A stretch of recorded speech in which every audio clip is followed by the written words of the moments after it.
কর্মক্ষেত্রে এমনটা কি কখনো মনে হয়েছে যে যোগ্যতা থাকা সত্ত্বেও কেউ কেউ খুব সহজে এগিয়ে যাচ্ছে আর তার কারণটা দক্ষতা নয় বরং অন্য কিছু?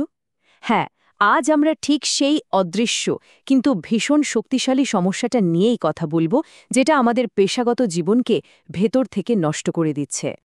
এই যে উক্তিটা দেখছেন, এটা কিন্তু কোনো শারীরিক রোগ বা ভাইরাসের কথা বলছে না। না, একদমই না।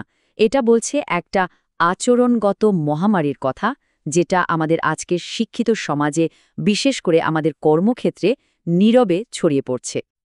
দেখুন, ব্যাপারটাকে কিন্তু আর ছোটখাটো বিরক্তি বলে উড়িয়ে দেওয়ার সুযোগ নেই। সোর্স মেটেরিয়াল অনুযায়ী এটা এখন একটা গুরুতর সামাজিক সমস্যায় পরিণত হয়েছে, যেটা খুব দ্রুত ছড়িয়ে পড়ছে। তাহলে প্রশ্ন হলো, এই মহামারীটার আসল রূপটা কি? এর মূলে আছে একটা বিশেষ ধরনের আচরণ, যেটা আমাদের সংস্কৃতিতে খুব পরিচিত একটা নামে পরিচিত, আর তা হলো তেল দেওয়া। চলুন এই ভাইরাসটাকে একটু কাছ থেকে দেখা যাক। তাহলে চলুন, এই তেল দেওয়ার শিল্পটা আসলে কি, এর ভেতরে কি আছে, সেই বিষয়ে একটু গভীরে গিয়ে আলোচনা করা যাক।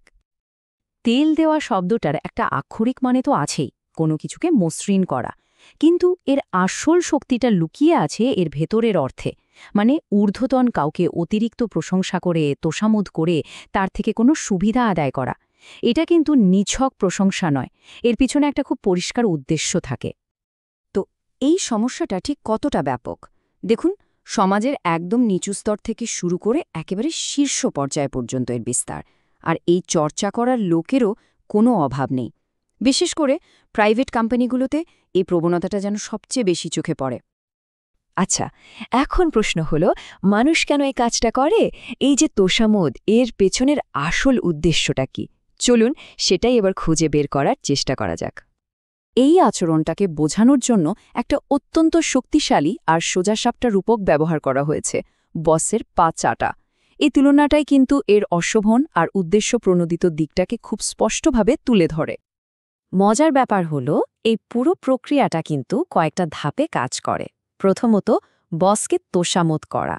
দ্বিতীয়ত, এর বিনিময়ে এমন কোনো সুবিধা আদায় করা যেটা আসলে তার প্রাপ্ত নয়। আর সব শেষে এই অন্যায্য সুবিধার উপর ভিত্তি করে পদোন্নতি বা বেতন বাড়ানোর মতো অযোগ্য পুরস্কারগুলো নিশ্চিত করা। তাহলে মেধার ভিত্তিতে এগিয়ে যাওয়া আর এই চাটুকারিতার মাধ্যমে এগিয়ে যাওয়ার মধ্যে মূল পার্থক্যটা কোথায়? দেখুন, একদিকে আছে দক্ষতা আর যোগ্যতার পথ, যেখানে সাফল্যটা অর্জন করে নিতে হয়। আর ঠিক তার উল্টো দিকে আছে তোষামোদেরই পিছলে রাস্তাটা, যা দিয়ে অন্যের প্রাপ্য জায়গাটা অন্যায়ভাবে দখল করা হয়। এর ফল কি? একটা অস্বাস্থ্যকর কাজের পরিবেশ তৈরি হয় আর পেশাগত সততা পুরোপুরি ধ্বংস হয়ে যায়। তাহলে সব মিলিয়ে মূল কথাটা কি দাঁড়াচ্ছে? এই পুরো চর্চার চূড়ান্ত লক্ষ্য একটাই, নিজের যোগ্যতার চেয়ে বেশি কিছু হাতিয়ে নেওয়া। সেটা হতে পারে অতিরিক্ত বেতন বা এমন কোনো পদ যা মেধার ভিত্তিতে তার পাওয়ার কথাই ছিল না। এতক্ষণ তো আমরা সমস্যাটা নিয়ে অনেক কথা বললাম, কিন্তু প্রত্যেকটা মহামারীরই তো একটা প্রতিকার থাকে, তাই না? চলুন এবার সেই প্রতিকারের পথটা খোঁজা যাক। এখানেই সোর্স মেটেরিয়াল আমাদের একটা গভীর প্রশ্নের সামনে এনে দাঁড় করায়। আচ্ছা, এই আচরণ যদি সত্যিই একটা মহামারীর মতো হয়, তাহলে এই চক্র থেকে বেরিয়ে আসার উপায়টা কি? কিভাবে একজন মানুষ এই স্রোতের বিরুদ্ধে দাঁড়াতে পারে?